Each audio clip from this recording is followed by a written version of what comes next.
and welcome to Your Questions Answered. I'm Adam Wilbourn from WhatCulture, joined by Wilbourn Michael Sidgwick from WhatCulture, here to answer all of your burning wrestling questions. But before we get into it, if you're a fan of this sort of thing, make sure you subscribe to WhatCulture Wrestling on Apple Podcasts, Spotify, Amazon Music, and YouTube, where we do daily wrestling podcasts where we review Raw, SmackDown, the show formerly known as NXT 2.0. AEW Dynamite, AEW Collision, pay-per-views, premium live events, we have interviews, roundtable discussions, and a round-up of the week complete. A little bit of quiz, of course, on WrestleCulture. As I said, though, joined by Michael Sidgwick to answer your burning wrestling questions. The Dudley Boys reunion on hold for one more day. One more day. Because Michael Hamlet is having a day off. No, I'm joking. We've all had a lot of days off in recent weeks. This guy. So, great to be back together for the two of us, at least, to answer some more wrestling questions. I thought we'd start, Sidge, because you pitched for these on X, at @MSidgwick, of course. If you want to get involved in future editions, you do have to go through the swamp that is Twitter. Indeed. Sort of topical one here from Stavy G. Who says, morning, gents. With the recent uptick in fan interactions at airports, outside venues, etc., is security enough? And broad thoughts on this whole situation? Yeah, the whole situation is really unpleasant. Must be terrifying for the professional wrestlers who are just trying to either have some time for themselves or they are on the way to work. I don't have an answer for this. Increased security is a very good one, I suppose, as a starting point. It's not as if WWE/TKO is short of cash and resources to facilitate this. In general, I guess the only answer, truly, I mean, hysterical, obsessive fandom has existed well before the world went completely to crap. Yeah. But you know, I think there are a lot of people out there. I've seen them in my replies. You might have seen them in your conversations. You see them on Twitter leading very bleak, unfulfilled lives. I think this sort of behavior can only be stamped out at the root cause if we rebuild a better world and allow people to have meaning in their own lives so they don't have to latch on to their favorite entertainers and athletes and musicians, etc., to define their personalities and to like fixate upon. So if we can build a better world, maybe these people wouldn't be quite so obnoxious and aggressive and invasive. Generally, people need to understand boundaries and consent and have a better idea of what goes on. So troubling scenes over the last few days. The Rhea video I saw was the worst. Yeah, not good. Like really troubling, distressing scenes. Build a better world. It's long overdue. Yeah, it's an interesting topic because I've sort of had more experience of this recently, what with being on tour with Mark Henry and also getting his thoughts on this whole situation, because we were talking about it. I'm not sure if this was before or after the Rhea thing, but obviously he's someone who attracts a great deal of attention everywhere he goes. He draws eyes to himself. My personal thoughts, are maybe you say once you're pretty much at the hotel, you can depend on wrestlers to take care of themselves. But beyond that, it's difficult because, you know, especially if you're a babyface, you don't want to be an arsehole to people in their only interaction, presumably ever, with you. And yet, like, they shouldn't have to deal with this. I know people say, well, they volunteered for this. Well, they didn't volunteer for this side of things. They wanted to be, you know, a sports person, an entertainer, whatever you wanted to call it. But they didn't want every aspect of their lives, like you say, to be hassled and all that. Yes, it does come with the territory, but there are boundaries that should be respected. And it's just, and it was also this sort of weird mob mentality of like, once one person was like, she said it's no. It's wild how that happens. I really don't like it. And then they just swarmed her. And then, you know, you've seen it with a great deal of people, and the amount of times you've seen tweets from people being like, just leave me alone at the airport or whatever. But like I say, I've witnessed it quite a lot recently with being on tour with Mark, and just, you know, we stop at a service station. He hasn't got a special celebrity toilet to go to. He has to go to the loo like everybody else. And you can, like you say, you can counteract it to a certain extent. I still remember that great story of, I think it was Tiffany Stratton being surrounded by what's now the MFTs, so that people didn't have to bother her. And they can be arseholes because they're a bunch of heels who can just tell people where to go. Whereas if you get that from a babyface, you get the wrong opinion of them, even though they're completely within the right. Yeah, some of the stupider people would then go, well, that's not very babyface of you. Leave him alone. Yeah.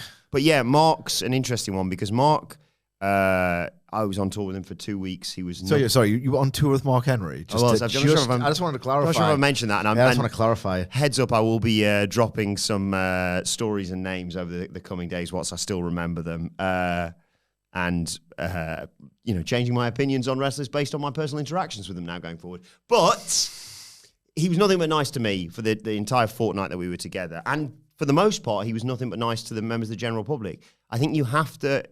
He was just saying how as long as you treat people with respect, then it'll be reciprocated. So, like, I didn't exactly see a great deal of people going up to Rhea Ripley and saying, "Excuse me, Rhea, would you mind if I get a photo with you?" He just phones out. Let's just bombard them with that. Maybe I'm wary of saying the following. Like, WWE stars, I know we live in a bubble, so it's hard to comprehend this. The vast majority of people in the world probably don't know who Roman Reigns is, and he's one of the biggest stars. Same goes for Cody Rhodes, But when you go to these underserved markets that are incredibly, enthusiastic about seeing the stars of WWE, you don't ever see the same detail, probably because it's not as, necessary as when, an A-lister is sort of going to an event or whatever. Maybe they need to internally realize, hang on, we are kind of massive at this point, and sort of up it as a result. Yeah, I think there is a certain amount of care needed more for their talent from all companies, really. So they're not just sort of left exposed out there like that going forward. But yeah, people should take accountability for it as well. I mean, that's ultimately the number one thing. Yeah. Ultimately, the number one thing. I mean, world's broken. This is yet another byproduct of that. Let's talk some more wrestling questions. Sharoz says, hello, legends. Whose open challenge run was better, Cena's US title or Cody's TNT title? I thought this is a very interesting question because there's a lot that goes into it. In terms of the sheer artistry of it and the match quality, I really liked and preferred Cody's. I thought his character work was a bit adventurous. Evidently too adventurous for a lot of AEW fans. It was maybe the catalyst for this sort of quasi heel role that he almost developed. He was very much, and it's ironic now considering he plays very much the traditional babyface role. But before he took that role on, perfected it, became an absolutely gigantic megastar within wrestling. With it, he was very much a proponent of an idea that babyfaces and heels don't matter. And he never really subscribed to the theory. He thought it should be way more fluid. The best argument in favor of that belief was Double or Nothing 2019, where he made this grand, defiant babyface, stick it to the man Triple H entrance, and then pretty much played heel throughout the match. And then in the end, had that emotional reunion with his brother. So he went from babyface, heel, babyface over the course of entrances to post-match celebration. What we're talking 30, 35 minutes across the whole thing. Babyface, heel, babyface. It obviously worked to incredible effect. That was the moment that really launched AEW as a truly special promotion. And it's remembered as one of the greatest moments in modern pro wrestling history. So he probably thought, oh, Christ, my idea has worked. And yet it didn't, because the TNT title run where he wrestled a bit nasty, it was almost like Puro-inspired in that he was playing the ace. Yes, he was the TNT champion and not the world, but bear with me in terms of the way he approached the character. He was very much, you can be the underdog, I'm the champion. I'm instantly considered the person that the crowd, not that there really was one at that time, but through the TV, and that the crowd want to see lose. It was like a very Puro approach. Like Hiroshi Tanahashi, just to use a modern example, would very much get jeered during some of his earlier, well, middle of like 2011, 2012, 2013, because the Japanese crowd loves the underdog. They want to rally behind the person who isn't in the fight. And when you're a champion, you're the one who's like the controlling aggressor. So that was what Cody was kind of going for. And I really enjoyed it as someone who's wanted and still to this day wants a little bit more of that classic Puro influence over AEW's product. So I loved how he did it. I loved the Eddie Kingston match and the Ricky Starks match, which is evidence of what he wanted to do. He wanted to go in there and give that fabled rub to his opponents and elevate them. He got one of them a contract, two of them a contract. Not that they didn't do it themselves by showing out in the ring, but, he gave them the platform to do it. So it was very successful in terms of a long-form thing for other wrestlers, more so than it was Cody, but that was the job that he tasked himself with. But at the same time, like the contrasting fortunes of those two reigns, Cody got other wrestlers over almost to the detriment of his aura and his sort of likability factor. Whereas in parallel, John Cena's run actually got him more over as someone who was, because he always had that Super Cena reputation, richly deserved. I dare anyone to go back and watch 3 weeks of John Cena on the TV cycle in 2008, 9, 10, 11. It's unbearable. It was unbearable, and people need to be reminded of that. And yet, 2015, he was giving his opponents way more. Mm-hmm. He was very much doing like what they call him PWG John or whatever it is. He was basically embracing that modern fireworks back and forth moves with a Z style, and it was an incredibly refreshing departure. How giving he was. I mean, half of his stuff looked terrible, but God bless him, he did it regardless. So that did a lot for him in terms of people started to really soften to John Cena around that time. The match quality by the standards of the time, and it was very context dependent. To see that style by that guy in this promotion did so much of the heavy lifting in terms of, well, more than the execution of the moves he was attempting. So one of them changed a performer's trajectory or like perception among certain fans for the better, other for the worst.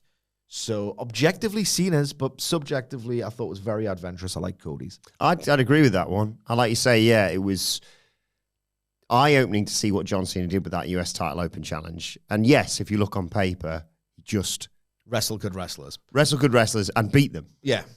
Sami Zayn, beat him. Neville. Yeah. Even like the Kevin Owens stuff. Yes, Kevin Owens beat him on his first night on pay-per-view, but in the 3 matches that they had, John Cena won. Yeah, but John Cena at that point probably should have been winning, even if, if he was doing that level of work, he probably should have still been winning. I will say he had kind of one job, and that was to elevate other wrestlers, give them the platform, get them over, get fans to invest in them. Obviously, McMahon botched the hell out of what happened after, but he always did. One of his key jobs was, can I get a near fall out of this? Can I get one near fall out of this and build to it and make the fans think this is the night the title changes? And he did it, I think, almost every single time, if I recall. I think that's fair. Yeah, I think it's very rare that you would look back. If it had been a John Cena world title open challenge, I think it would have been very different. But you'd have thought, you watch those matches thinking, I could see that happening. I could see him deciding, this is the guy I wanted to get the rub of beating me. And at the time, when you're locked into that WWE rhythm and you either watch it because you think it could get better or you just don't want to miss out, or it's a habit thing. It was like supporting a terrible football team. You just stuck with it, kind of.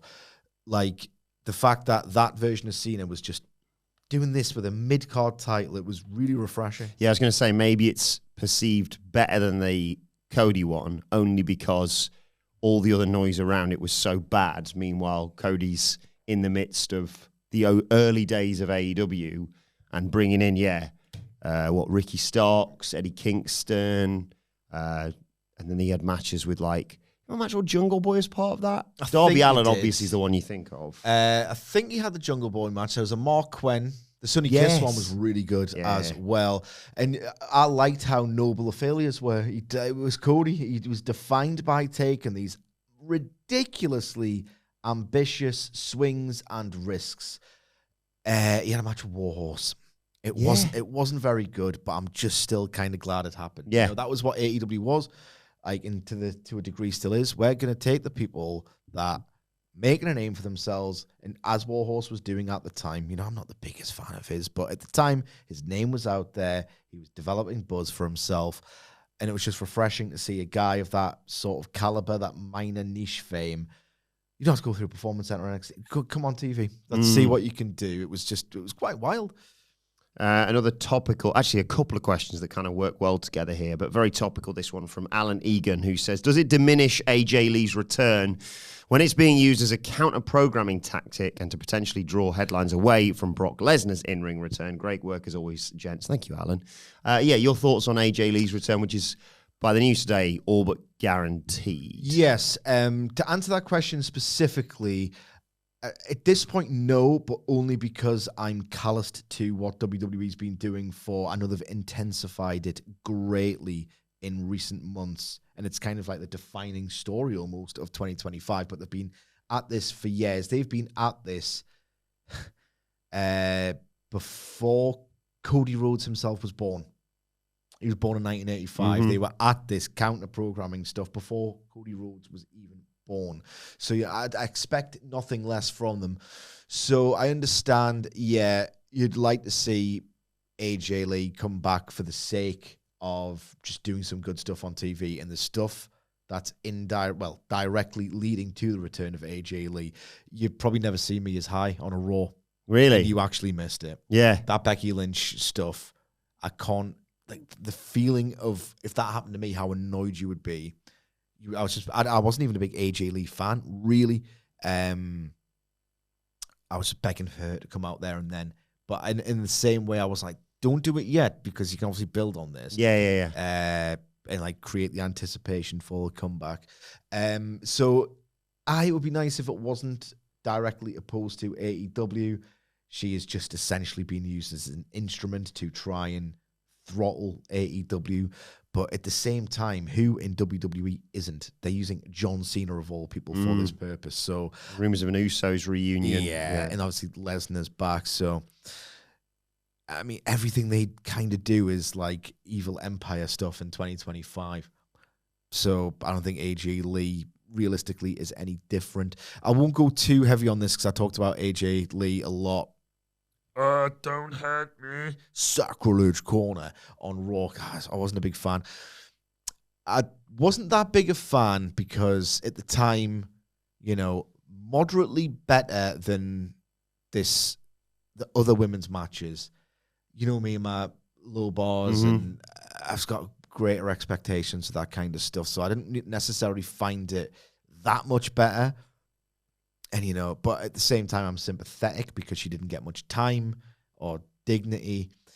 And it's not her fault, but AJ, like, WWE got obsessed with her, like, between, 2012 and 2013. Oh, she was all over, she was the main character almost for a lot of 2012. And I remember thinking, how does it have to be this way? You finally booked a world title program between CM Punk and Bryan Danielson, and they are, like, fighting over a girl, fighting over like the love interest.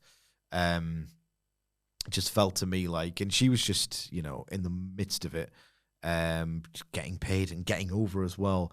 But I thought, if you're going to run that feud, can we not just have it being on the basis of them being good wrestlers? Now, monkey's paw stuff, isn't it? Can't bloody move for good wrestlers in 2025. Almost really profoundly bored of this sort of thing.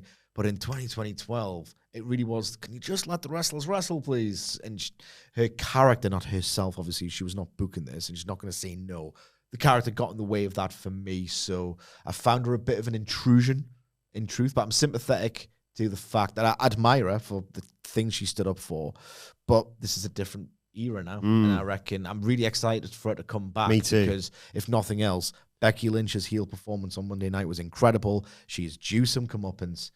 And this is the best built WWE match of the year by miles for me. By miles. I was lucky enough to go to Clash in Paris, and I'd been informed by a handful of the rumours as to who it might be showing up, not Becky Lynch, in the extra person in the Vision role. I did see this.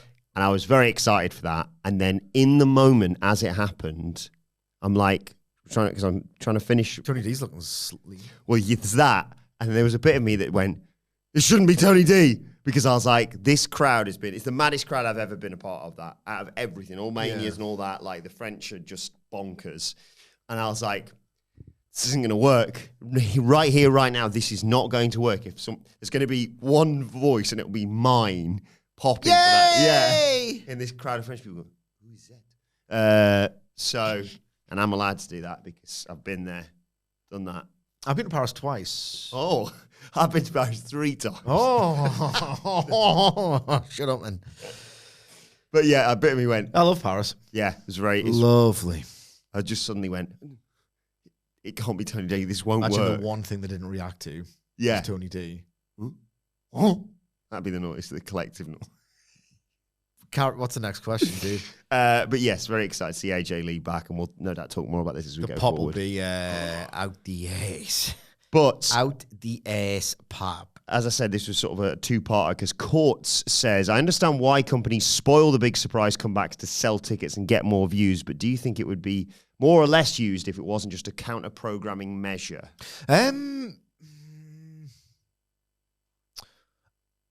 I reckon it would just stay the same, and I'm going to cite an AEW comparison. Yes, they were at that point in the midst of, well, the point of the incident I'm going to mention.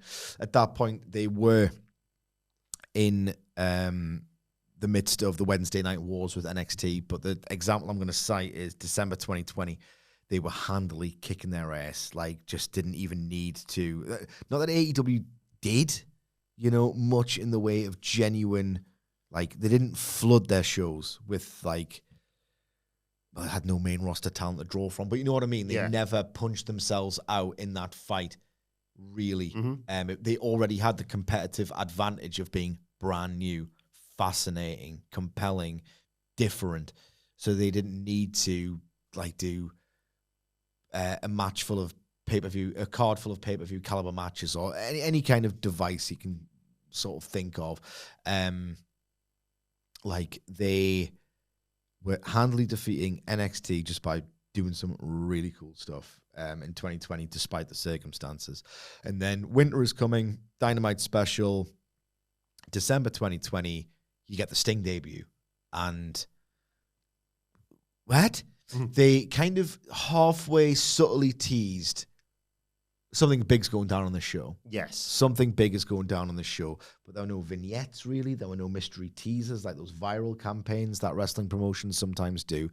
It almost came out of nowhere, the Sting thing. It almost came out of nowhere because the fact that on that same show they had Moxley and Omega, and you thought, it's Omega's winning the title here. Like, he's not losing. Mm-hmm. Because he just turned heel and he had the broom dancers and it was the big launch of his top heel character. And I thought, the title change is the thing, hence why they're branding it as a big deal on TV. So that kind of came out of nowhere. I think it had been rumored that he might be coming or whatever, but it was generally like, Sting? What? This is incredible. Not incredible if you are Warner, TNT. They outright said if you get a name like that again, you have to tease it. Mm-hmm. You have to tease it. Hence the CM Punk first dance viral campaign. So I think regardless of which wrestling company is in a war with whichever, I think nowadays so much goes into it. The TV networks have probably a lot more say than we even know. There's probably some stuff on WWE and AEW TV where you're thinking, what the hell have they done that for? The answer might just be, it was the network that demanded it or whatever. So yeah, I think it would happen almost as much as it would. And I think the rise of socials is a huge part in that as well. You need to get it's business, but you need to maximize every single revenue or engagement opportunity available to them, and teasing and outright saying, just come on back. I've grown accustomed to it. I would like to see an out of nowhere thing. Everyone loves an out of nowhere thing. That's surreal, awestruck, I can't believe this is happening, as opposed to that, this is finally happening, this thing that I've been told is happening. The first one's better than the second, but again, I think WWE played it perfectly, because if you look at it from the perspective of someone like me, who wasn't really major on AJ Lee, and when people would say, do you think AJ Lee's going to come back? I'm thinking, yeah, maybe, I don't care. Now, because they've expertly teased it and built it through this, I kind of believe I'm into the idea of CM Punk and Seth Rollins sharing a ring, but here we are. Yeah. There's advantages to both methods, I think. Yeah, I agree. I was going to say, even if, WWE or AEW, if there was just one wrestling company on the entire planet, There is two. There's only two, of course. I still think, you would get big surprises. It's not spoiled, but at the very least hinted at because, like you say, wrestling fans don't, yes, for the most part, they're creatures of habit, but they also aren't just going to be like, right, every week, let's say 4 million people tune in, week out, no matter what's advertised. No, they flick in and they flick out. And then if you say, you should make sure we watch this week, something big's going to happen, then I think, it's going to, more people are going to tune in. So I think, even if there wasn't any competition between wrestling companies, there'll still be competition on television. Yeah. So there's always going to be an element of, and also in the job that we do and being the fans that we have, who are kind of more in the know than most, I think, spoilers are, sometimes, things are reported that then subsequently don't happen. But I think it's far more likely that people kind of know stuff's going on already. So it doesn't really matter if you tease it a little bit more or not. Yeah, and I will say there's a mix. Like, there's an example quite literally close to home to AJ Lee in that when CM Punk came back, there were reports, but they can't really be controlled. Maybe there was tactical leaks there, but I certainly didn't go into, because I just thought I thought it was the never and never say never. I didn't go into stuff. I know you did. OTJ. I didn't go. I tell you what, I was so convinced that Punk wasn't coming back that I turned War Games off. Really? And then we're about it on Twitter. But they do the out of nowhere surprise and the teased ones. So as long as they still have that balance, I'm happy with it. 'Cause as I said, I think there's advantages to both. Some non-wrestling questions for a bit now. Lovely one here from Nath. Congratulations, Nath, who says, "Morning, gents. I'm getting married a week tomorrow." Oh, congratulations. And good luck. Yeah, good luck. I will try and remember to mention this on next week's, what would it be, Dynamite review. It would be his wedding day, I assume. A week tomorrow, did he say? Yeah. Yeah, good maths. Any advice for the big day? Well, I'm going to give you a couple of bits of advice. The first one, right, is don't try too hard on your appearance. You might not be that type of person, But I remember thinking, I have to look somewhat generic for these photos because when I look back at them, I don't want to look like I've been dated by fashion trends. Okay. Put it this way, I would not want to have been married in the 90s. First of all, I would have been groomed. Because that would have been that makes sense. That would have been a maximum of 14 years old. So that wouldn't have been good. But at the same time, I always look at 90s and early noughties fashion as horrendous. Horrendous. Like aspects like there's been horrendous fashion always, right? Aspects of like 70s fashion doesn't look good now. Some of it looks really good. The 80s have been sort of fashionable and retro things forever, and it's almost like the timeless look now. Yeah. Because this 80s fascination has taken hold and for years and years and years at this point. Other than maybe grunge, can't argue with Kurt Cobain's look. He looked like a total heartthrob, sort of bookish gear. Is there a single look in the 90s? For male fashion anyway, it all looks horrendous, baggy, not for me. Mm-hmm. So I was always a little bit concerned of, don't make it look on those wedding photos like he could be a 90s guy. That was in my head. And I remember distinctly going, right, these glasses, get them off. You want to look, for some reason I had it in my head, look generic. I've never really dressed, I was going to say, I don't dress outlandishly. I wear stupid Hawaiian shirts for the podcast. So I've got somewhat of an unusual dress sense, but for whatever reason I thought, don't do that on this day because you want the photos to look timeless or generic. And I didn't wear my glasses. My man wasn't even wearing his glasses. I had a friend of mine who did this, and I thought it was so surreal. Yeah. At the time, I was half contacts, half glasses, because I was playing football 5-a-side regularly anyway. So I was mixing and matching. Nowadays, I cannot be arsed with lenses. But now I just think I look like a rodent. Yeah, a friend of mine, literally the only day in the entire time that I've known him that he didn't wear glasses was his wedding day. Yeah, and I was like, that's so weird. I don't know why I did that. So basically, dress how you are comfortable now. Yeah. Because who cares about future you? The day is your day. It's presumably arrived at great expense. And on that, the other bit of it is just enjoy it. It's a cliche, but it's true.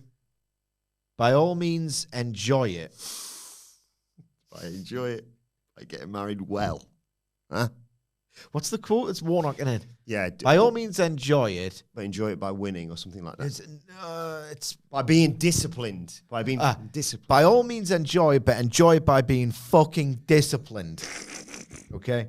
Now, I didn't get this. I was mortal drunk. That's probably the most drunk I've ever been. But on your wedding? I was very aware that I was going to have to seal a deal at the end of the night. So you get your whole life for that. Yeah, no, I had a feeling that would be the first of married life arguments. You're just like, you have a good time last night? Because I didn't. He passed out next to me or anything like that. So you wanted to do what? You wanted to... I wanted to... what's it called? Seal the deal. No, I was going to... Consummate the marriage! I was going to say consecrate. And I was like, that's not the right word. Consummate the marriage. How many times did you consummate the marriage? How many times? Just once. Once is all I need. Then early night, if anything. But I was very much like, I cannot get drunk. Well, it depends if I got mortal, but you eat a lot at a wedding, and the vibe is so wedding amazing. Night as well, depending on. The vibe is so amazing that you don't get... if you have too much to drink, and you might not even drink, but you start just like... You've done it. You've gone too hard too early. I remember the first lads day out after the pandemic. I just had like 5. I can't drink pints very well. I usually space out my drinking these days. It's like, hey boys,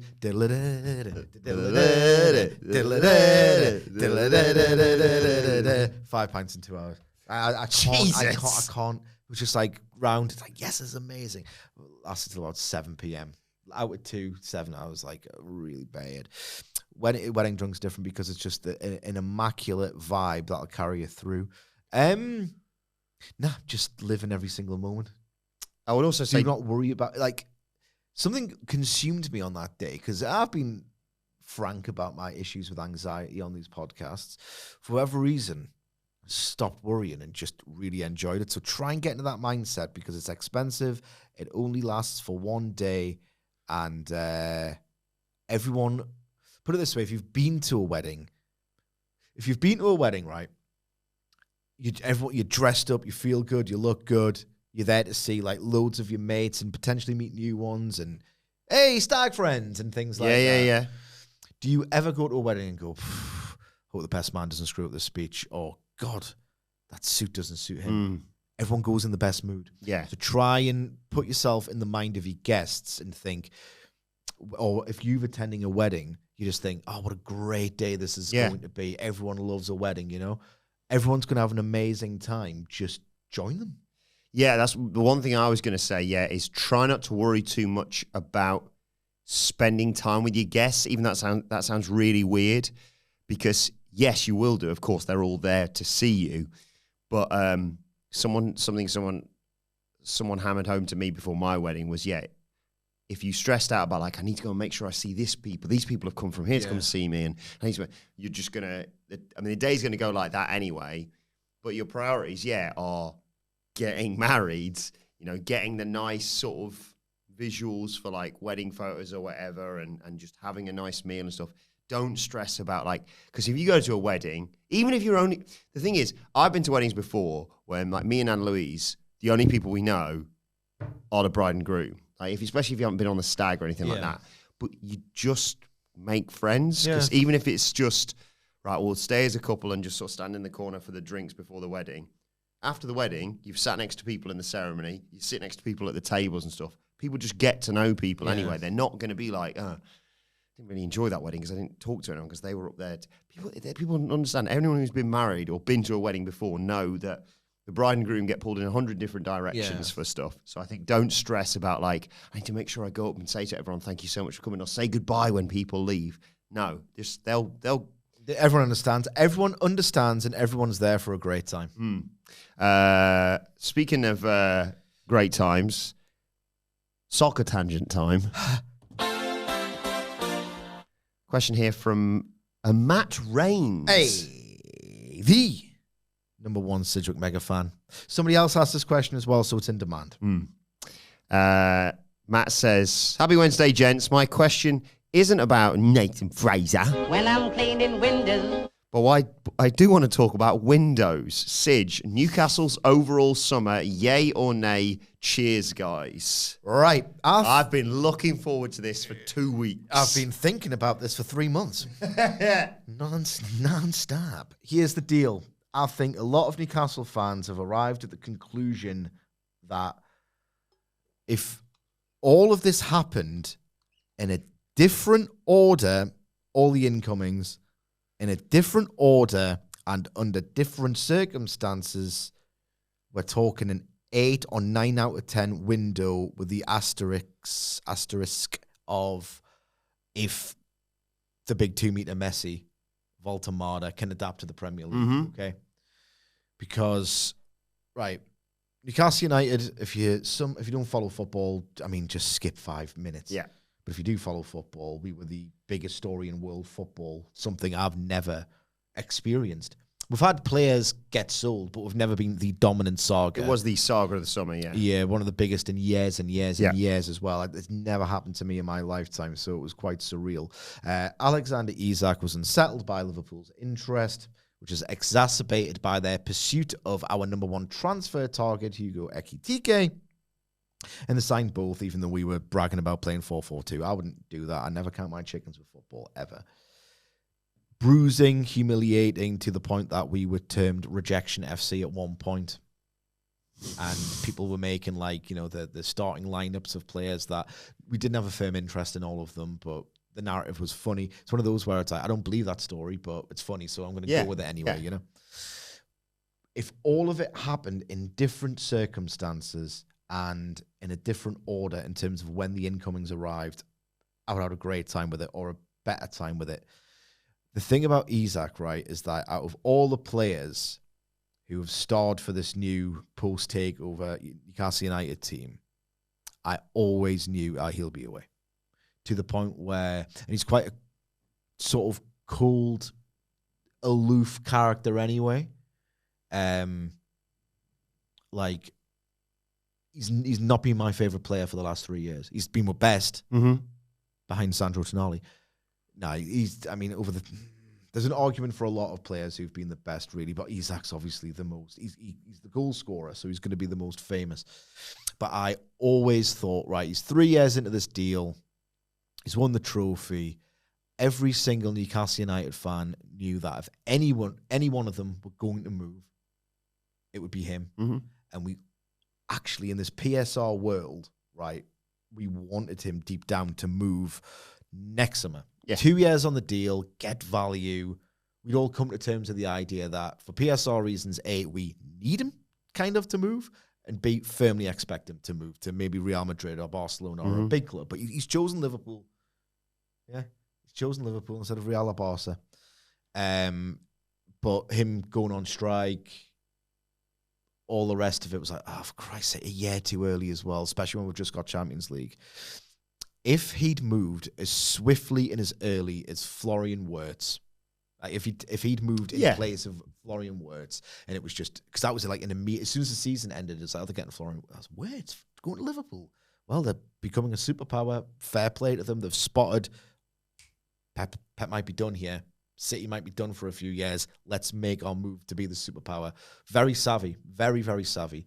If it was Isak, then it would be like the shock gutting thing. But if they'd got right Volta straight away, like you'd be paying over the odds regardless. Like, one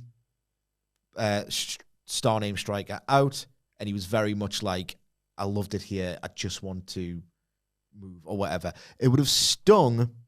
But if you just get it out the way early, like rip it off, that Band-Aid, that plaster, rip it off. It happened so quickly, it's taken me by surprise, it's taken me aback. But the counter-argument to that is, even though we, A, needed to sell him at some point, and B, expected him to move on at some point, the third thing now was he was such an arsehole that I was desperate for him to leave. Because if he hadn't have left, and he had signed a new contract with a release clause and integrated, he would have been gone next summer anyway. Yeah. And it would have been 12 months of the cloud. So I'm actually glad that I've come to hate him. In any event, so if it was Isaac out, Walter Marta in, it's like, all right, okay, well, we'll just need Wilson back up. And that's like, it took us a while and it was actually quite damaging to do. But ultimately, it was better to have a marquee striker who's younger and can grow into a potential world-class position early and then worry about the Wilson replacement. Then would have got Alanga, because we've never had, I mean, Jacob Murphy's been brilliant for us, but we've not had a proper name of real quality who could be young and get even better and better. We've done that with Alanga. So if it went Isaac out, Voltamada in, Alanga. Outgoings have been great as well. Longstaff had been crap for a year. Who else have we got rid of? Isaac Hayden, just a squad player. Like, we've done all right with the outgoings as well. If you factor in Lloyd Kelly, we've pulled Juventus's pants down for 20 million quid. So I was happy with the outgoings. A couple more could have went, but whatever. And then got Chow. In the end, I was really happy with the Ramsdale, because it's weird. This is not rational at all and not correct, because it's a very important position. But who'd you rather sign, a striker or a goalkeeper? Exactly. People have this, and it's, again, completely wrong. Goalkeepers can save you points and whatever. But when you get linked to the goalkeeper for a lot of money, you just think, oh, anyone can do saves. Yeah. You know what I mean? It's like, it's not the same. So the highlight reel doesn't hit as well as goals for saves. You know what I mean? Because you don't want your keeper to do well, because that means you're having a panic. Yeah. Because he's getting peppered. His goal's getting peppered. So I was happy with the Ramsdale move, because even though what's he called, man? Trafford, yeah. The Trafford rejection, again, it was just a long line of bloody hell, we can't do nothing right. It was like, well, you know, that's a lot of money for a keeper.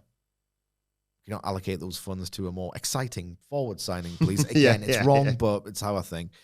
So I was happy with that deal, because it's like, it allows us to really go big on a keeper next year.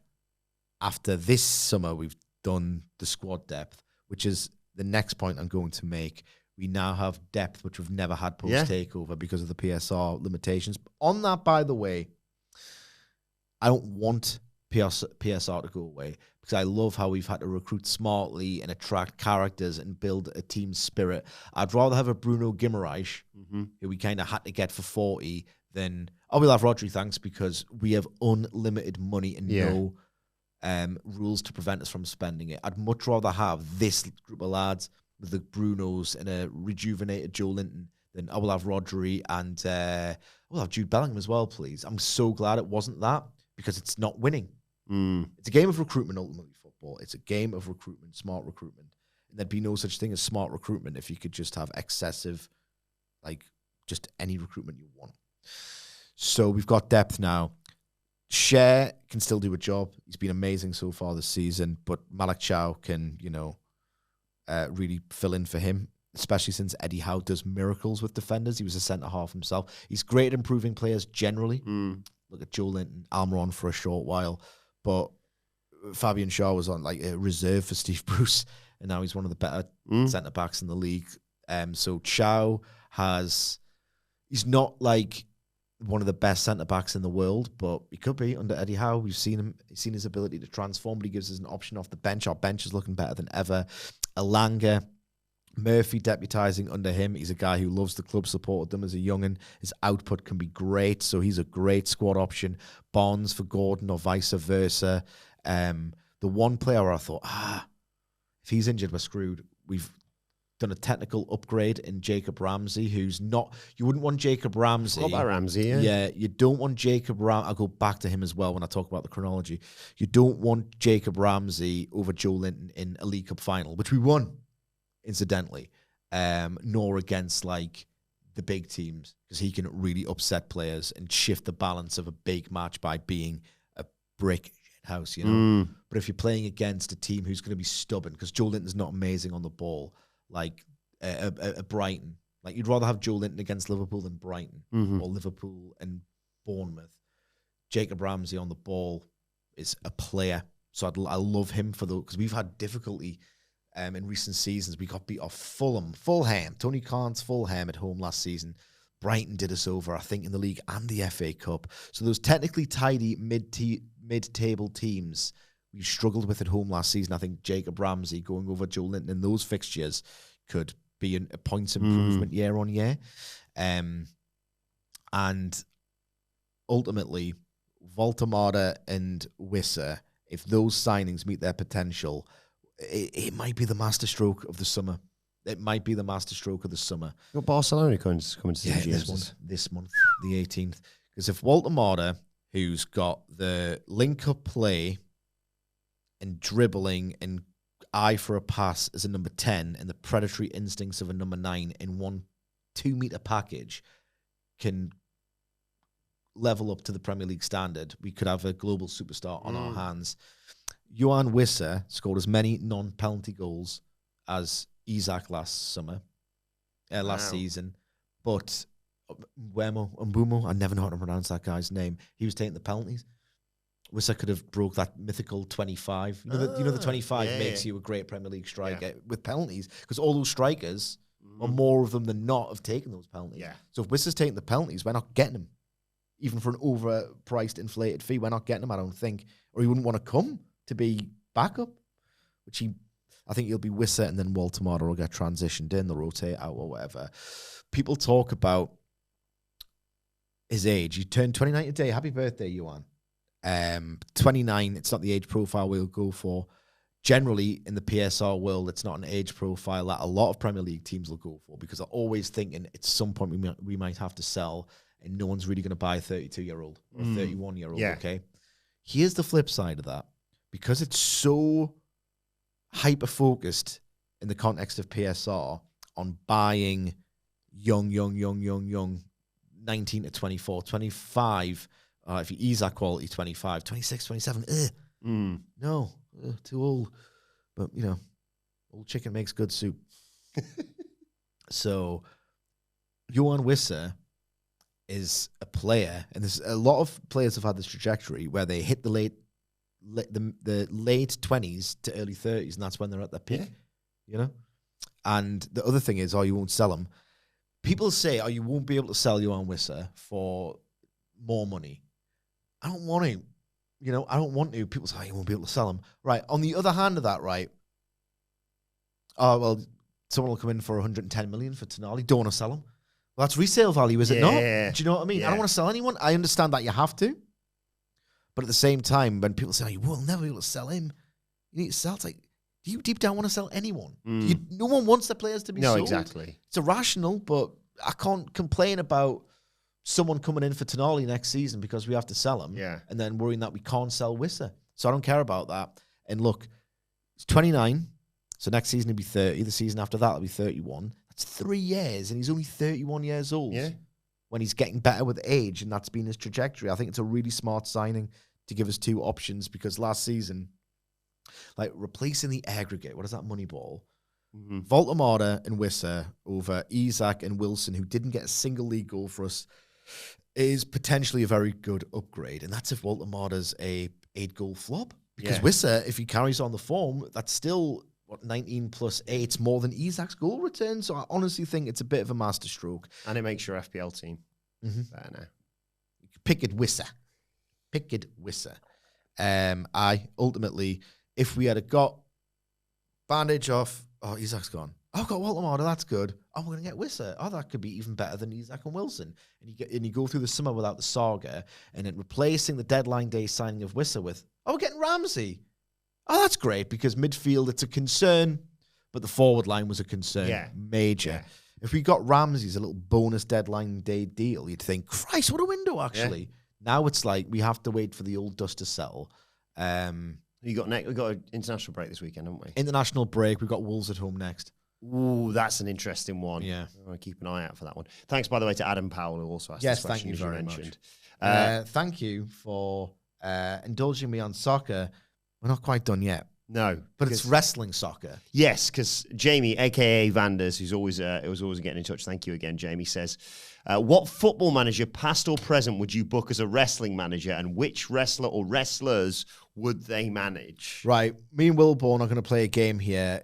He's been briefed on the idea that we're playing a game, but we're going to see if we can arrive at the same answer. We're going to do the 3, 2, 1 deal to see if we have the same opinion, okay? Have you got one in mind?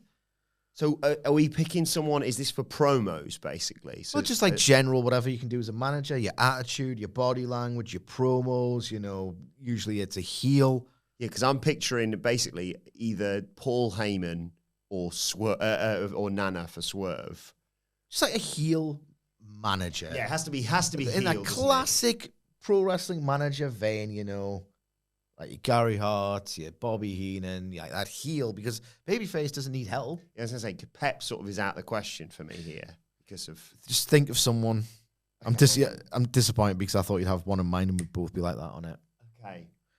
Okay, so heel...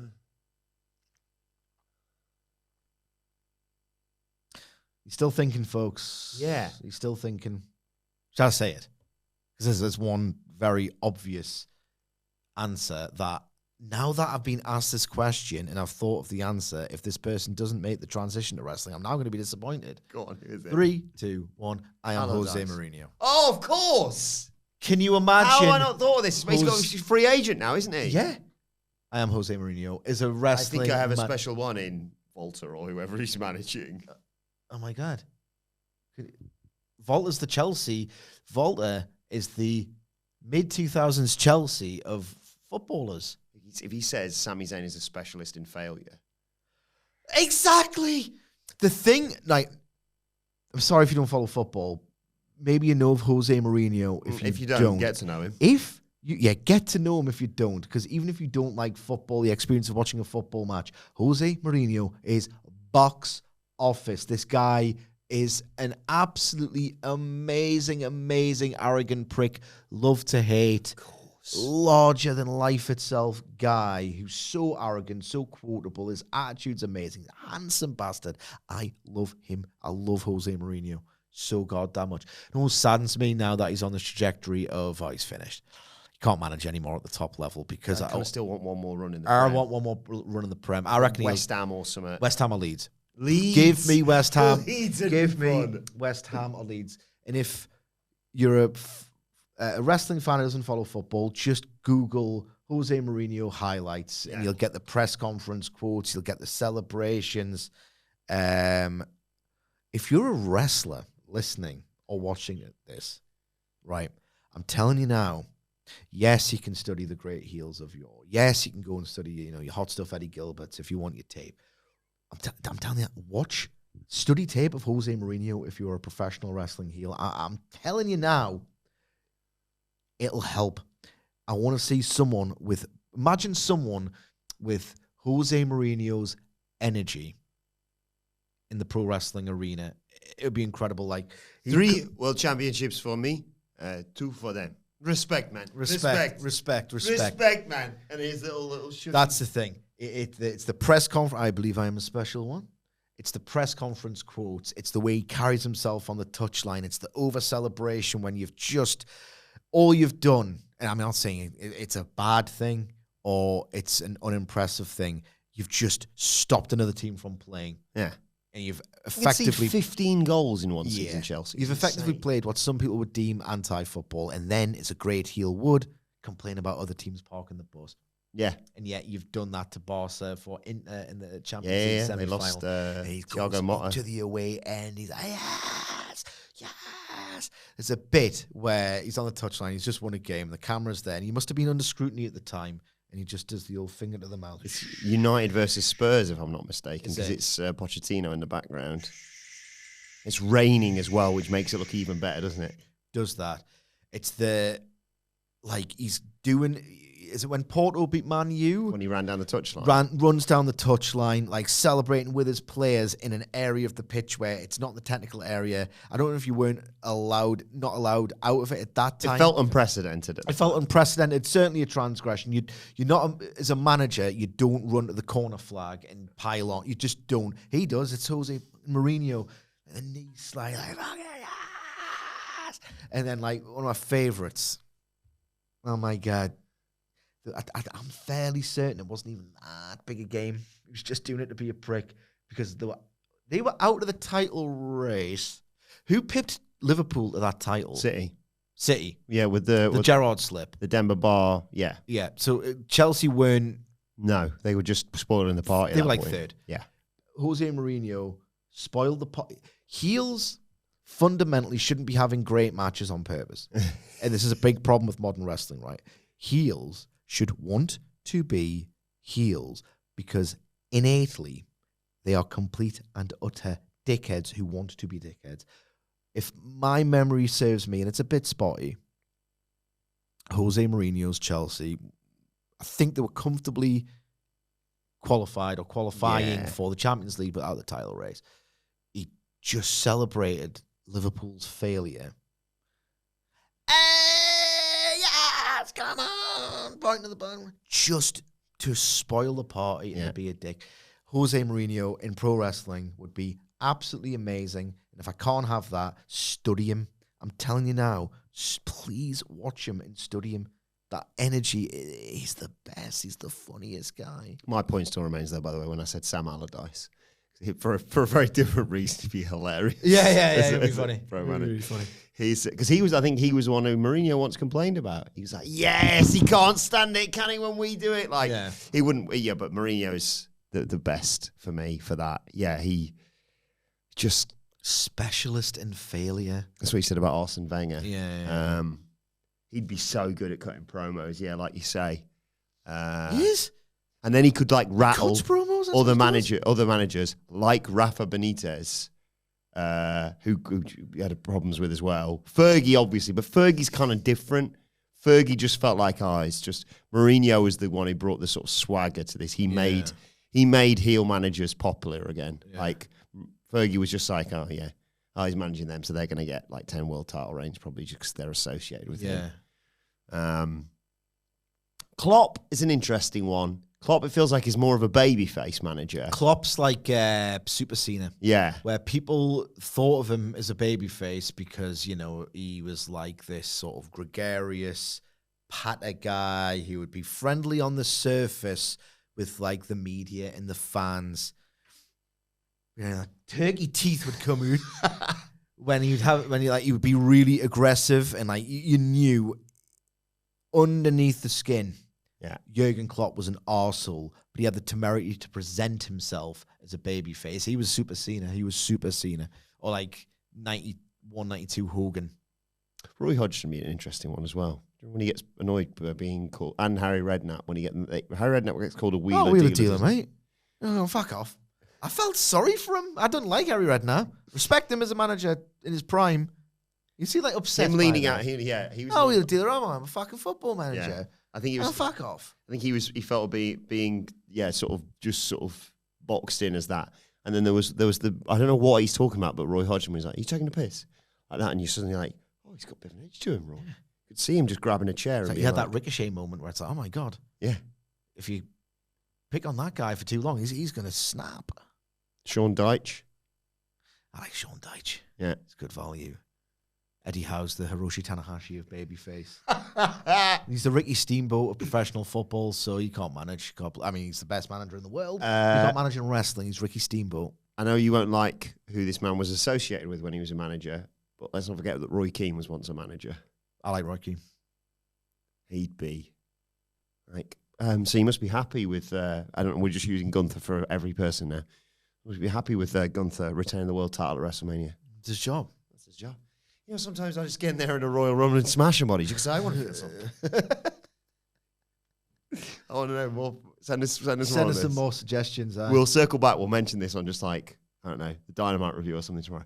Yeah, anyway, really good thing that happened on Dynamite. But quickly, we just pick up our conversation about football managers who should be wrestling managers. How's mid-table Crystal Palace doing? Sometimes maybe good, sometimes maybe shit.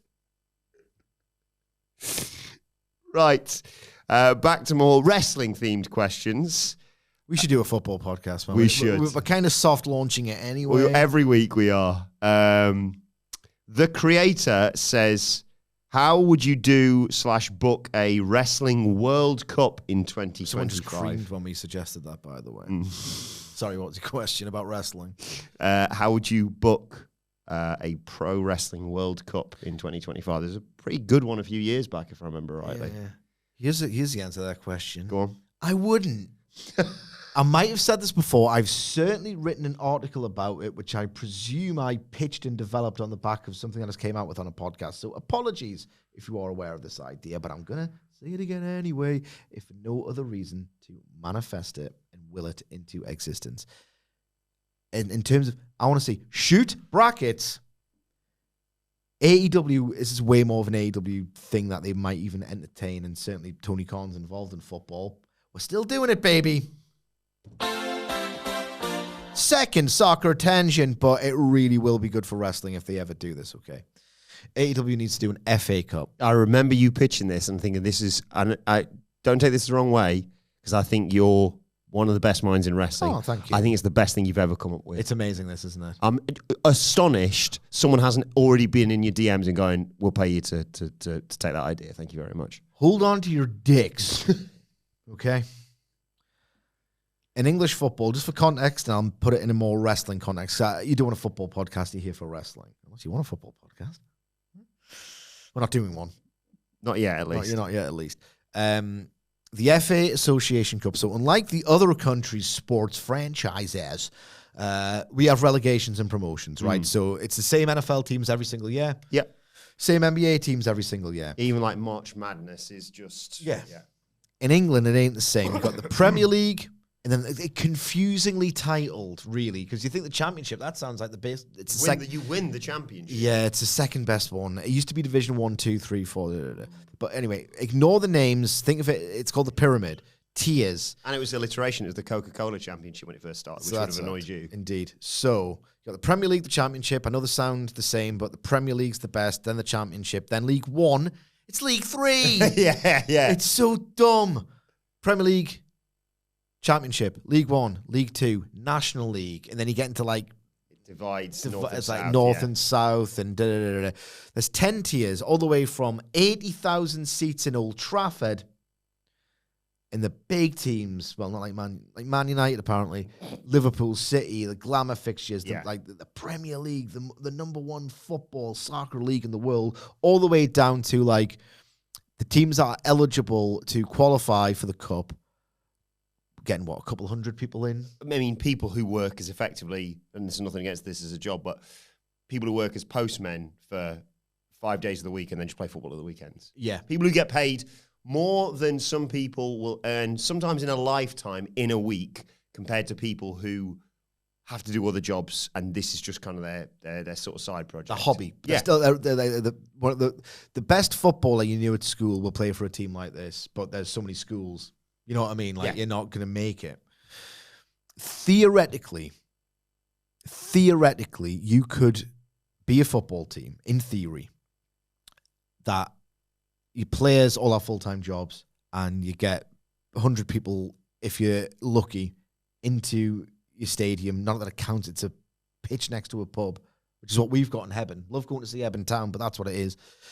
Theoretically, through the magic of the cup, which I'll get to, could go all the way to Wembley Stadium, which wrestling fans obviously are well aware of at this point, and have the great final against Newcastle or whoever, a big team. And that's called the magic of the cup. Those teams are too crap. They never progress, but it's really nice. Who was the first sort of team from, I don't know, let's say the third tier who made it to the FA Cup semi-final? I can't remember who that was off the top of my head. Oh, Chesterfield. Chesterfield, yeah. And if it had been in modern day, we would have played at Wembley. Instead Yeah. we played at Old Trafford and then Hillsborough in the replay. So you get those teams. Almost Wrexham. Didn't quite make it, though. Didn't quite get past the quarterfinals. Not even fucking close. I'm going to stop swearing now. They're going to win the FA Cup before we even get near it again, so. But it's like it goes for ages as well, right? So you've got this like, every team will have their own story of like, not that you made it to the FA Cup final and won, but you got to like past the fourth qualifying round and beat, I don't know, like a conference team or whatever. I went to watch Chesterfield play at Stamford Bridge a few years ago. Yeah. I'm talking like all the way at the bottom. Yeah. Your 100 crowd team beats someone 3 leagues above you, and you'll still talk about it. And then Newcastle in the 70s, I can't remember who it was, got beat off a 5th tier team when we were in the first division, the old first division. Like, they call them giant killings, right? When a team from League 2 or League 1, which is tier 4 and 3, beat a Premier League team. And it happens almost every single season, and it's always amazing. Grimsby just beat Man United in the League Cup. In the League Cup, yeah. Who beat Liverpool last year in the FA Cup? Was it Plymouth? Something like that, yeah. Someone like Plymouth, right? A crap tier 2 team beating like a college football team beating an NFL team. Yeah. You know, that's how it goes in this FA Cup, because the idea is if you're a lower team, like in the 3rd or 4th division tier, whatever, and you beat one of the best Premier League teams, that's a memory of a lifetime. You can tell your kids about it, you know. And it secures the team's future, the money that you get from it. But the motivation levels for the lower teams are off the charts. Oh, we'll get the superstars. Oh, we'll kick them to bits. We'll show them, and we'll have the famous victory. The motivation levels inform the giant killings and the magic of this FA Cup, right? I love the stories. Sorry to interrupt. No, I that's love all right. the stories of the fancy Dan players who are on 300 grand a week, who turn up in their snazzy cars or whatever, and they're it's incredible shoes that cost more than the football club or whatever. And within reason, the team can go, you're getting changed in there.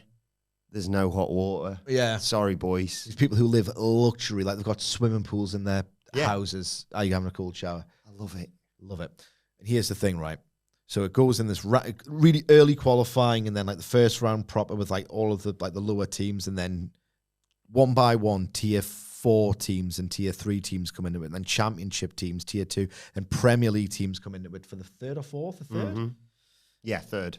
There are no brackets where like a wrestling tournament, like the King of the Ring, like, all right, okay, well, Gunther's going to beat Tozawa, and then Cody Rhodes is going to beat Eric or Ivar, and then it's going to be, so you know who's going to win. Here's the thing. After every team advances, they get thrown into the pot, right? Imagine a glass bowl, and there's little guys in there. There's little balls in there with a number, the number being assigned to each team. So, team number 2, Leyton Orient, will play number 17, Portsmouth, like whatever. If you have a local rival, but you're not in the same division as that fierce local rival who you don't get the chance to play, it's a very anxious occasion, total triumph and tragedy. Like, you hate your local rival passionately. You don't get the chance to play them. Part of you doesn't want to play them because if you're the bigger team, it's embarrassing if you lose them, right? It's already painful, but it's embarrassing if you lose to your local rival who's lower in the pyramid, the football pyramid, the tier than you are. The magic of the cup, it isn't just giant slayings, right? If your ball comes out after theirs, you're playing them. It would never happen in the league, but you're playing them. January 2024, Newcastle played Sunderland for the first time in years. Newcastle won 3-0. I'm sorry, I was deliriously happy. After 2 months of like pain, like a month of like, oh God, I cannot lose. And we were playing terribly at the time in the league as well. Like terribly at the time. People were starting to question Eddie Howe. Genuinely they were like, have we just gone crap here? And it was like, we were coming off like we're drawing, we're getting beat off Luton at home. Is that when you were like busy with Champions League stuff as well? So it was like in the injuries, and we're getting beat off of Luton around the Christmas, December fixture, congestion and stuff like that. Oh God, we've got Sunderland in the cup as well, and oh no, I'll beat them. Get in. Yeah, derbies, local derbies. Is that what they call them in America as well? Yeah. They can happen through the magic of the cup, and then the team advances. There's no brackets ever. They kind of work themselves out by the semis. There's only so many permutations, but you just don't know who's you're gonna get round around. Let's get into the wrestling part of this. It'll be virtually impossible to book because the idea It's a fantasy. It's a pipe dream. But the idea would be, if you're Tony Khan, you get a backbone, and you say, we're doing this. This could be one of the best ideas in modern pro wrestling history. Everyone's in it, and at some point, all but one are doing a job, and a clean one at that.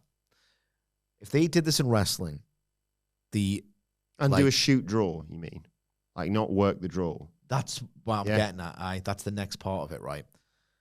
Like, if you did this in wrestling, maybe you can expand it later, and for the first incarnation of the cup, you just keep it to AEW. But then if you want to do a full wrestling FA Cup, you've got relationships with Rev Pro, with CMLL, with New Japan. You could do it to even smaller scale indies. Everyone's in it.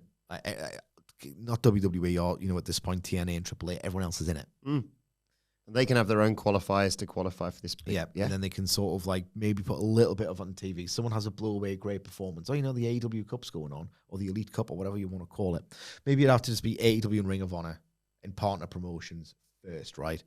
But then, you got Action Andretti beats, Lee Moriarty. Mm-hmm. Those early collision rounds, and it gathers pace. If someone gets over during these early rounds, bloody hell, I'd written Action Andretti off as a guy who good at a style that has become normalized, so I'm not interested. If he gets really over in these early collision rounds, right, and hasn't made it to Dynamite yet, early collision, or Moriarty, what a great night apparently at the last Ring of Honor pay-per-view, starts to really get over, right, well, he can be a giant killer. Yeah, and you can tell the story that you get sometimes in the FA Cup of teams go into it thinking we're playing a team 3 leagues below us. We'll play, I know you can't really do that because it's the same, it's a wrestler, but they play sort of a weakened squad, and then suddenly you realise, oh God, we're 1-0 down, we need to bring our star players on, and they're not ready, and they're not used to play, grass is rubbish and what have you. You can just tell the story of, well, I'm in the middle of a feud with, I'm in the middle of a feud with Hangman Adam Page. Yeah. So I'm more bothered about that. I'll win this match or whatever. Oh, I've lost because I'm concentrated and this person's watching tape of me and working out. It's the biggest day of their career. For me, it's a day ending in Y. It's a Wednesday for me. It's the biggest day of their life. And then whoever impresses the most in those early rounds, right, will be chosen by Tony Khan as, right, they're the giant killer. They're one of 2 or 3 giant killers because they've really impressed. I don't know, what if Hologram beats someone big when the big tier of names come in. The problem with doing this is that if you have your list of Premier League caliber names, what if I don't know, someone with a bit of ego about them isn't in that list of 20? There's so many political considerations that genuinely make this a bit impossible. And I mean, getting the Hurt Syndicate to do a job at the best of times. Who wins? Oh, it's a final between Bobby Lashley and Shelton Benjamin. Remember that? Do you know what I mean? It's not going to work, but if they just stopped being dickhead wrestling politicians, it would be amazing. Three-way FA Cup final. Yeah. You know what I mean? Yeah. Where Man City lost, but they didn't actually turn up on the pitch. Yeah, they didn't actually concede a goal in that final. But, it would be, it's a pipe dream, but if they could just agree to do, it would be one job. Yeah. If you want to go out early or whatever. And here's the thing as well. You would do it as a shoot draw. So the idea could be, and the whole point is... Tune in so much for that. Yeah. That's the thing as well. The draw itself, Tony Schiavone and Renee Paquette have got the big, clear bowl in the numbers, and you're watching this draw live on Dynamite with the idea being of, Christ, I might say, well, Ospreay versus Kenny Omega on Dynamite next week. You know what I mean? It's a shoot draw. It's a legitimate draw. How you get all babyface, all heel matches. Yeah, things you're never going to see. Things. The problem would be, I don't know, say if WWE did this and it was Cody versus Punk in the third round, it's too big a match. Yeah. So there are problems with this, but at the same time, you can do rematches. Some of the biggest matches in pro wrestling history happened on TV the year before. The Rock and Stone Cold Steve Austin had a Raw match, and it was rare for the time. It had a finish and it went 10 minutes. They had a Raw match in March 1998. 10-minute Raw match. Because of the way that they've built the characters and the wrestlers have just gone on amazing runs of form. as the rest of the year follows, it is the biggest or second biggest drawing main event in WrestleMania history, WrestleMania 15. So it's not that much of a risk, really. It isn't. Especially now, like, I don't think there's any massive matches in AEW left right now. Yeah. Like, they've after years of being very, very cagey with who he wanted to wrestle and when, to the point where it's like, come on, late 2021, I'm thinking, let's have this roster interact with itself a little bit more. Come on. You've got Cole, Danielson, Punk, Omega, Page, MJF. Why aren't they wrestling each other a bit more? This answers that question. That problem, it's an older problem, but we're still answering it. Here's a question, because obviously they've done a bit of time limit draws. What's pro wrestling's version of penalties? Is it suddenly you're allowed to use weapons, like after 10 minutes? Oh, potentially, but then I want it to be a sporting thing. Overtime, potentially. Yeah, you just need, because I was thinking you can't have draws. They did before the penalty shootout, which if you're unaware of this, but like the idea from a wrestling fan perspective, if at the end of, they don't even do replays in the FA Cup anymore. And if at the end of the match and then extra time, 120 minutes of just football, it's a draw, a tie game. There's a penalty shootout wherein each team initially gets 5 penalty kicks each. And if, one team, if it's 5-5 or 1-1, at the end, you go to sudden death, where if you score your penalty and the other team misses, you win. If both teams miss, it goes on. If both teams score the penalties, it's sudden death penalties. Oh my God, football is the goddamn best. Wrestling, this is why I get annoyed when AEW does crimes. Or they have backstage brawls where they somehow tumble through some plasterboard that's been erected for the purpose of it getting burst through. Sport is so goddamn amazing that if you can fold in the principles of sport into pro wrestling, that's what I want, man. That's what I want. You could get, like, first-time dream matches way earlier than you think. Sequels to already great matches that you think, oh, well, we're not getting that yet because this wrestler's a face and this wrestler's a face and it's not time for them to do it again. Tough titties! It's the AEW Cup and it's the magic. And then, the winner goes to All In. I like the Own Cup. Yeah. You could keep it. It's nice to honor the man's legacy. Keep it as the Own Cup, but just do it under FA Cup rules. Even on a way smaller scale, shoot rounds where the wrestlers go back into the bowl would be amazing, I think. Like a shoot draw for a tournament with a ceremony, like the FA Cup draw. Yes, you can read about it on Twitter. I like to watch it. I'd never miss it, even if just I like to on watch. Final couple of questions. One here that might slightly upset you. You'll like the first half, and less so the second. WrestleHold says, "Hello lads. With Ospreay and Swerve being out for a long time, get well soon to both. Get well of course. Do you think it's the right time for Darby Allin to win the world title from MJF and cement himself as the guy? Fun fact: Sidge and my birthday is 1 day apart, and he will be double my age. Great, that's fun, isn't it? That's a fun fact. I'm speaking to a 19-year-old here. Jesus Christ.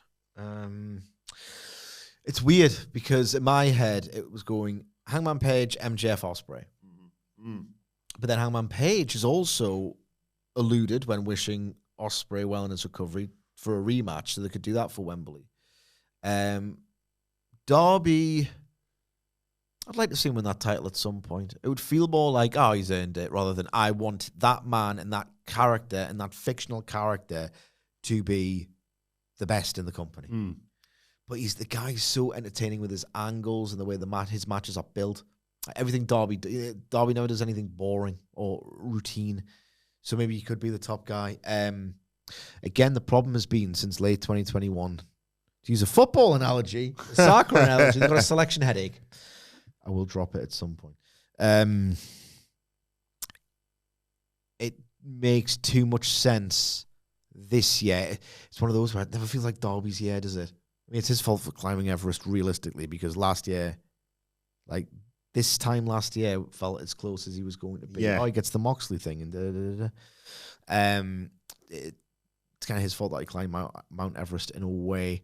It never feels like it's his year. The timing's right, which would indicate to me, if the timing's never right, I rate Darby Allin so goddamn highly. I think he's a pro wrestling genius.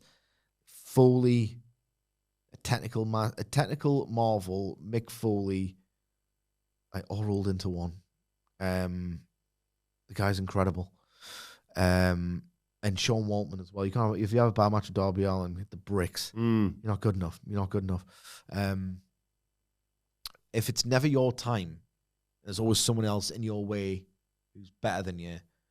Can you really be the ace of a promotion? Because if you're truly the ace of a promotion, then it's so undeniable that it's always your time. That's the thing. The more I think about Darby and his credentials for that top role, there's always someone else whose time it is. Maybe that would be different if it wasn't location specific in terms of Ospreay, but at the same time, he's not just over in England, is he? He's so over everywhere, and he's so great. The more I think about it with Darby, it's not his year yet. If it's not your year, you're not the ace. So. Feels like he's one champion away from becoming champion, if that makes sense. Yeah, but like perennially. Yeah, consistently, yeah. Yeah. I laid out a fantasy booking scenario where I miss the MGF, who's just boastful and cocky and a dickhead every week because he feels like invincible. The world is his to inherit. Because he's no longer that prodigy, he doesn't have that same disposition, that same excuse every week to brag. And he's more sinister in his approach these days, and he's more like defiant about, I'm not a failure, I'm a success. It's like, he was better, I think, when he was like, I'm successful, I'm MGF, of course I am. So I understand he's trying to develop his character. I would give him the Continental for a year. So maybe Darby could, but then I would give it on. We've got a selection headache. Good luck, Tony. I can't work this crap out. Finally, Haz says, what title reign was better? Kenny Omega's AEW title reign in 2021 or Gunther's nearly 2-year IC title reign? I preferred Kenny's because I think Kenny did a fantastic job of range. He had so much fun with it. Like, I remember when he just decided to wear that Anita jacket in early 2021, foreshadowing the disaster of the exploding barbed wire death match, when he was just doing like absolutely crazed video game style backstage brawls with like Kenta and Moxley and Lance Archer, and at the same time as having that fun in sort of like this chaotic backstage, and everything that happens backstage is goated. We've established this rule. So he's doing that stuff. He's having comedy leading fair with Jungle Boy. I've got a knuckle sandwich and stuff like that, which I found quite funny. But he did make Jungle Boy look like another a breakout baby face. Didn't go well. But he kept him on the path to getting the opportunity. He did his part. I did my part. And then he had that belt collector, the entrance, the look, like his comedy. I was speaking to you earlier today, Tony Schiavone, and Schiavone's like, what? He was playing a parody of a top champion in WWE to some level. I found it immensely entertaining. The matches, because Kenny's body was thrashed at this point, weren't necessarily there. But that summer, pre-Punk, crowds back, Kenny being the dickhead top heel, I thought was so entertaining. I thought it was wild. When you expected Kenny Omega, because it took a while from to win that AEW World title reign, you'd expect, all the great matches are happening now. The New Japan Kenny's coming back because that was the conversation. I thought in segments and angles and promos, the guy was deliriously entertaining when they're on the back of that limo. That's what I always think of. Ah! All you non-sports numbnuts, huh? I thought Kenny was amazing. Gunther, he's only really, he was getting watered as Intercontinental Champion for a lot of it. He shouldn't have been, but I'm saying he was. The matches, the Sheamus stuff is probably as good as Kenny's best matches of the belt, really, like the Hangman stuff, the Danielson. So match quality, debatable, but Gunther was still getting watered. A lot of it was maintenance. 3 weeks before Mania, which we were at when he dropped the title to Sami Zayn, we were like, who's Gunther facing at WrestleMania? Yeah, you know what I mean? It felt like it was Gable's year. Yeah. And then it was like Sami, and you're like, okay, Sami. On the night, undeniable, obviously. I'm not denying the match quality. I'm not denying how much it ended up working, and the Sheamus stuff, and the Drew match, the triple threat at Mania 39. Like, I'm not saying it wasn't great. I'm just saying a lot of it, how many of those Raw matches are you really saying is, like, memorable? I don't know, man. It did the job to perfection, almost in hindsight, in retrospect, because now Gunther's, he doesn't get watered these days. He feels like the legitimate deal as a main eventer. So in terms of how productive it was and successful it was, yes, amazing. The week-to-week experience, Kenny's is more entertaining and better. I agree. But let us know your thoughts on that and everything we've discussed in the comments section below or on X at WhatCulture WWE. Or actually, you can follow both of us. You can follow Michael Sidgwick at Sidgwick. Follow me at Adam Wilbourn. Follow us all at WhatCulture WWE, as I said. Make sure you subscribe to WhatCulture Wrestling, wherever you get your podcasts from, for daily wrestling podcast. The Dynamite preview with Hamflet and Sidgwick is available right now. And fingers crossed, all going well, the three of us will be reunited tomorrow for our AEW Dynamite review. But for now, this has been your questions answered. My thanks to Michael Sidgwick. Thank you for joining us and sending your questions. And we will see you soon.